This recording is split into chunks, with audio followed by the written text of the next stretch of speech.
أعوذ بالله من الشيطان الرجيم بسم الله الرحمن الرحيم قال بل سولت لكم أنفسكم أمرا فصبر جميل عسى الله أن يأتيني بهم جميعا إنه هو العليم الحكيم۔ باپ نے یہ داستان سن کر کہا، دراصل تمہارے نفس نے تمہارے لیے ایک اور بڑی بات کو سہل بنا دیا۔ اچھا، اس پر بھی میں صبر کروں گا اور بخوبی کروں گا۔ کیا بعید کہ اللہ ان سب کو مجھ سے لا ملائے۔ وہ سب کچھ جانتا ہے اور اس کے سب کام حکمت پر مبنی ہیں۔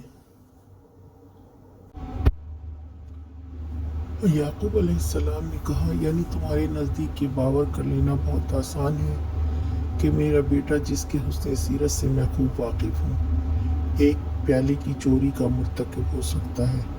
پہلے تمہارے لیے اپنے ایک بھائی کو جان بوجھ کر گم کر دینا اور اس کے قمیص پر جھوٹا خون لگا کر لے آنا بہت آسان کام ہو گیا تھا۔ اب ایک دوسرے بھائی کو واقعی چور مان لینا اور مجھے آ کر اس کی خبر دینا بھی ویسا ہی آسان ہو گیا۔ آج کا سوال، یعقوب علیہ السلام نے اپنے بیٹوں کو کیا جواب دیا؟